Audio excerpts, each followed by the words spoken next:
നിന്റെ ജോലി ഇതുവരെ കഴിഞ്ഞില്ലേ? മാറി പണിയെടുത്തത് വന്ന് കിടക്കാൻ നോക്ക്.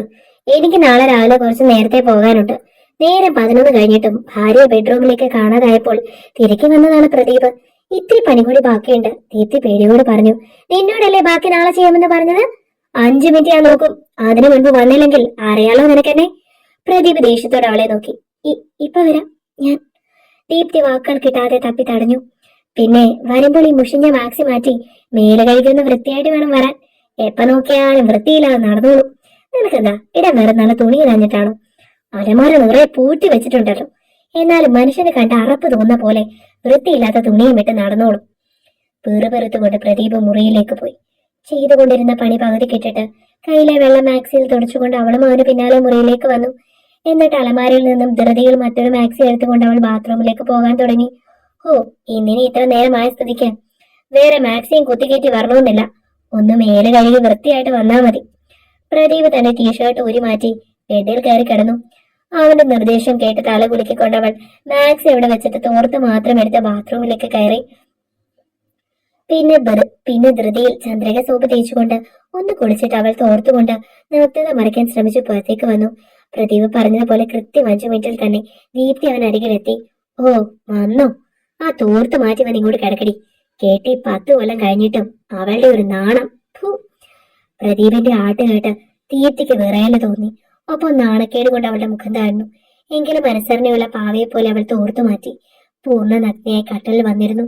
കൊത്തി പറിക്കും പോലെയുള്ള അവന്റെ നോട്ടം കണ്ടതും അവൾ ചൂളിപ്പോയി. 1 പെറ്റ് വർഷം 10 കഴിഞ്ഞെങ്കിലും നിന്റെ ശരീരം ഇപ്പോഴും ഉടഞ്ഞിട്ടില്ലല്ലോടി. നിന്നിൽ കൊള്ളാവുന്ന ഒരു ഗുണം ഇത് മാത്രമേ ഉള്ളൂ. പഠിപ്പും വിവരവും പണവും ഇല്ലെങ്കിലും നേരിമുഴുപ്പുണ്ടല്ലോ. അതുകൂടി ഇല്ലായിരുന്നെങ്കിൽ എന്തിനു കൊള്ളാം നിന്നെ. ആ പറഞ്ഞതും ദീപ്തി അവൻ ബെഡിലേക്ക് അമർത്തി. പ്രദീപിന്റെ കൈക്കുള്ളിൽ കിടന്നവൾ ഞെളിപിരി കൊണ്ടു.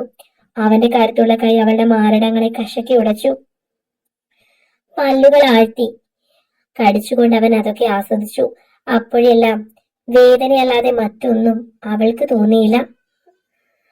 അതുപോലെ അശ്ലീല വീഡിയോയിൽ കാണുന്ന പലതും അവൻ അവളെ കൊണ്ട് ചെയ്യിപ്പിക്കും. അവൾ എതിർത്താൽ ദീപ്തിയെ ക്രൂരമായി വേദനിപ്പിക്കും. ആ വേദന സഹിക്കാൻ വയ്യാഞ്ഞിട്ടാണ് അറപ്പും വെറുപ്പും ഉള്ളിലടക്കി പ്രദീപ് പറയുന്നതെല്ലാം അവള് ചെയ്യുന്നത്. പക്ഷേ അന്ന് അവൻ പറഞ്ഞ വൃത്തികേടുകൾ ചെയ്തു കൊടുക്കാൻ ദീപ്തിക്ക് കഴിയുന്നുണ്ടായിരുന്നില്ല. അതോടെ ദേഷ്യം വന്ന പ്രദീപ് അവള് കരണത്തും മാറി മാറി അടിക്കുകയും മുടി കൂട്ടിപ്പിടിച്ച് അവളുടെ ഭിത്തിയിൽ ഉറയ്ക്കുകയും ചെയ്തു. പരമാവധി വേദനിപ്പിച്ചപ്പോൾ ഗതികെട്ട ദീപ്തി പിന്നീട് അവൻ പറഞ്ഞതെല്ലാം അനുസരിച്ചു. എല്ലാം കഴിഞ്ഞ് പ്രദീപ് തളർന്നുറങ്ങുമ്പോൾ ദീപ്തിക്ക് ഓക്കാനിച്ചിട്ട് വയ്യായിരുന്നു. പക്ഷെ ബാത്റൂമിലേക്ക് എഴുന്നേറ്റ് പോകാനുള്ള ശക്തി കൂടി അവൾക്ക് ഉണ്ടായിരുന്നില്ല. അതുകൊണ്ട് അവൾ വായ തുടച്ച് തേങ്ങൽ ഉള്ളിലടക്കി കിടന്നു. ആ കിടപ്പ് ദീപ്തി എപ്പോഴും ഉറങ്ങിപ്പോയി. കഴിഞ്ഞ 10 വർഷമായിട്ട് ദീപ്തി ഇതെല്ലാം സഹിക്കുന്നതിനാൽ അവൾക്കുള്ളിൽ കരഞ്ഞുകൊണ്ട് മിണ്ടാതെ കിടക്കുകയല്ലാതെ വേറെ നിവർത്തിയില്ലായിരുന്നു. ദീപ്തിയുടെയും പ്രദീപിന്റെയും വിവാഹം കഴിഞ്ഞിട്ട് 10 വർഷം കഴിഞ്ഞു. തീരെ പാവപ്പെട്ട വീട്ടിലെ മൂത്ത മകളായിരുന്നു അവൾ. പ്രദീപിന്റെ അമ്മ ഒരിക്കൽ അമ്പലത്തിൽ വെച്ച് കണ്ട് ഇഷ്ടപ്പെട്ടാണ് അവളെ മകന് വേണ്ടി ആലോചിച്ചത്. നല്ല സ്ത്രീധനം വാങ്ങി കല്യാണം കഴിച്ച ശേഷം ആ പൈസ കൊണ്ട് ബിസിനസ് നടത്തണം എന്നായിരുന്നു അവന്റെ ആഗ്രഹം.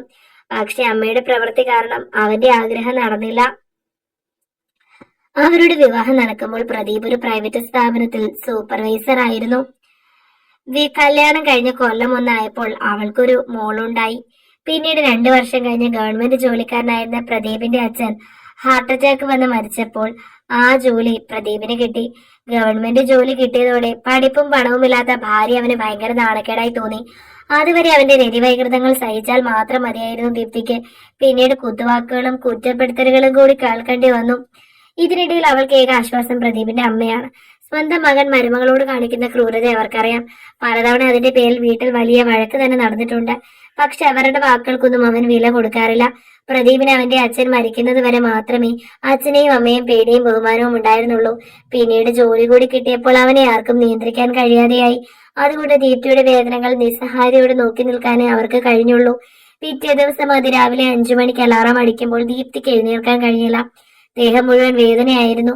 എങ്കിലും എഴുന്നേൽക്കാതെ വേറെ നിവർത്തിയില്ലാത്തതിനാൽ അവൾ എങ്ങനെയൊക്കെ എഴുന്നേറ്റ് വേച്ച് ബാത്റൂമിലേക്ക് നടന്നു. തലേ ദിവസത്തെ രാത്രി എന്നത്തെക്കാളും കുറച്ച് ക്രൂരമായിരുന്നു എന്ന് അവൾ ഓർത്തു. ഒരിക്കൽ പ്രദീപ് ഇങ്ങനെയൊക്കെ ചെയ്യാറുണ്ടെന്ന് സ്വന്തം വീട്ടിൽ പറഞ്ഞപ്പോൾ എല്ലാം സഹിക്കാനായിരുന്നു അവിടുന്ന് കിട്ടിയ ഉപദേശം. കെട്ടിച്ചു വിട്ട മകൾ വീട്ടിൽ വന്ന് നിന്നാൽ തങ്ങൾക്കും നോക്കാൻ ഒരു നിവർത്തിയുമില്ലെന്ന് അച്ഛനും അമ്മയും. താൻ ജോലിക്ക് പോയി സ്വന്തം കാര്യവും മോളെ നോക്കിക്കോളാമെന്നൊക്കെ ദീപ്തി പറഞ്ഞുവെങ്കിലും മകള് വലിയ വീട്ടിൽ മരുമകളായി ജീവിക്കുന്നുണ്ടെന്ന് നാട്ടുകാരെ കാണിക്കുന്നതായിരുന്നു അവർക്ക് അഭിമാനം. അതുകൊണ്ട് ഇറങ്ങിച്ചെല്ലാൻ ഒരിടത്തുമില്ലാതെ ദീപ്തിക്കെല്ലാം സഹിക്കേണ്ടി വന്നു. പ്രദീപിന്റെ അമ്മയ്ക്കും അവളുടെ വേദനകൾ കണ്ട സങ്കടം ഉള്ളിൽ ഒതുക്കാനല്ലാതെ ഒന്നിനും കഴിഞ്ഞില്ല. ബാത്റൂമിൽ കയറി വേഗം മുഖമൊന്ന് കഴുകിയ ശേഷം ദീപ്തി അടുക്കളയിലേക്ക് പോയി. അവിടെ എത്തി അവൾ കണ്ടത് തലേദിവസം അവൾ പകുതിക്കിട്ടിട്ട് പോയ ജോലികൾ ചെയ്തു തീർക്കുന്ന പ്രദീപിന്റെ അമ്മയാണ്. അടുക്കള വാതിൽക്കൽ നിൽക്കുന്ന ദീപ്തിയെ കണ്ട അംബിക ഞെട്ടറോട് അവളെ നോക്കി. കഴുത്തിലും മുഖത്തുമൊക്കെ ചോര കല്ലിച്ചു കിടക്കുന്ന പാടുകൾ, അടികൊണ്ട് വീർത്ത കവിളുകളും കണ്ടപ്പോൾ തലേ രാത്രിയിൽ അവൾ ഇത്രത്തോളം പീഡനങ്ങൾ അനുഭവിച്ചിട്ടുണ്ടാകുമെന്ന് അംബികയ്ക്ക് ഊഹിക്കാവുന്നതേ ഉണ്ടായിരുന്നുള്ളൂ. മോളെ, ഇത് എന്ത് കോലാടി! എന്റെ മോൾ ഇത്രയും ദുഷ്ടനായി പോയല്ലോ. ഞാൻ കാരണമല്ലേ മോളെ നിന്റെ ജീവിതം ഇങ്ങനെയായത്? ഇനിയും അവന്റെ ക്രൂരത സഹിച്ച് നീ ഇവിടെ ജീവിക്കേണ്ട. ഓരോ ദിവസവും അവന്റെ അതിക്രമം കൂടുകയാണ്. അതുകൊണ്ട് മോൾ അമ്മ പറയുന്ന അനുസരിക്കണം. ഇപ്പൊ തന്നെ നമുക്ക് ഓട്ടോ പിടിച്ച് ആശുപത്രിയിൽ പോയി അഡ്മിറ്റ് ആകണം. ഡോക്ടറെ കണ്ട് നീ ചികിത്സ തേടണം. എന്നിട്ട് അവരോട് പോലീസിൽ അറിയിക്കാൻ പറഞ്ഞിട്ട് പോലീസ് വരുമ്പോൾ നീ പ്രദീപിന്റെ കേസ് കൊടുക്കണം. ഇനി അവനെ ഇങ്ങനെ വിട്ടാൽ ശരിയാവില്ല. നീ പ്രത്യേകിച്ച് ഒരുങ്ങാനൊന്നും നിൽക്കണ്ട. ഈ കോലത്തിൽ നമുക്ക് പോകാം. നിന്റെ ഈ രൂപം കണ്ടാൽ തന്നെ മനസ്സിലാകും നീ എത്രത്തോളം പീഡനം അനുഭവിക്കുന്നുണ്ടെന്ന്. പിന്നെ ഇതിന്റെ പേരിൽ എന്ത് പ്രശ്നമുണ്ടായാലും ഞാൻ ഉണ്ടാകും നിന്റെ കൂടെ. ഇനിയും തന്റെ മരുമകളെ മകന്റെ ക്രൂരതയ്ക്ക് വിട്ടുകൊടുക്കാൻ അവർക്ക് കഴിയില്ലായിരുന്നു. അംബികയുടെ വാക്കുകൾ അവൾക്ക് ധൈര്യമായി. പ്രദീപ് തന്നോട് ചെയ്യുന്ന ക്രൂരതകൾ എന്തെങ്കിലും അവന് തിരിച്ചടി നൽകണമെന്ന് അവൾ പലപ്പോഴും ആഗ്രഹിച്ചിട്ടുണ്ടായിരുന്നു. ഇപ്പോൾ അംബികയുടെ പിന്തുണ ലഭിച്ചപ്പോൾ ധൈര്യമായി. അങ്ങനെ അവർ ആശുപത്രിയിൽ അഡ്മിറ്റ് ആയതിനെ തുടർന്ന് ആശുപത്രി അധികൃതർ പോലീസിൽ വിവരം അറിയിച്ചു. ദീപ്തിയുടെ പരാതി പ്രകാരം ഗാർഹിക പീഡനത്തിന് പ്രദീപിനെതിരെ കേസെടുത്തു. കേസ് കോടതിയിലെത്തിയപ്പോൾ പ്രദീപിന്റെ ജോലി പോകുമെന്ന അവസ്ഥയായി. അതിന്റെ തുടർന്ന് പ്രദീപിന്റെ വക്കീൽ കോടതിക്ക് പുറത്തൊരു സെറ്റിൽമെന്റിന് പ്രദീപ് തയ്യാറാണെന്ന് ദീപ്തിയുടെ വക്കീലിനെ അറിയിച്ചു. കേസും വഴക്കുമായി വർഷങ്ങളോളം കോടതി കയറി ഇറങ്ങാൻ അവൾക്കും താല്പര്യമുണ്ടായിരുന്നില്ല. അതുകൊണ്ട് വലിയൊരു തുക അവൾ കോമ്പൻസേഷനായി ആവശ്യപ്പെട്ടു. ജോലിക്ക് പോകാതിരിക്കാനായി അവൾ ആവശ്യപ്പെട്ടത് കൊടുക്കുകയല്ലാതെ വേറെ നിവർത്തി പ്രദീപിനുണ്ടായിരുന്നില്ല. അങ്ങനെ താൻ ഇത്രനാളും അനുഭവിച്ച പീഡനങ്ങൾക്ക് നല്ലൊരു തുക വാങ്ങിച്ചെടുത്തു ദീപ്തി. പിന്നീട് ആ കാശ് കൊണ്ട് സ്വന്തമായി ഒരു വീട് വാങ്ങി മകളെയും പ്രദീപിന്റെ അമ്മയും കൊണ്ട് അവിടേക്ക് താമസം മാറി. ബാക്കി കാശിനൊരു ചെറിയ കടയിട്ട് പിന്നീടുള്ള ജീവിതത്തിനായി അവൾ ഉപജീവന മാർഗവും കണ്ടുപിടിച്ചു. കഥ നിങ്ങൾക്ക് ഇഷ്ടമായെങ്കിൽ ലൈക്ക് ചെയ്യൂ. നിങ്ങളുടെ അഭിപ്രായങ്ങൾ കമന്റായി രേഖപ്പെടുത്തൂ. കൂടുതൽ കഥകൾ കേൾക്കാൻ ഈ ചാനൽ സബ്സ്ക്രൈബ്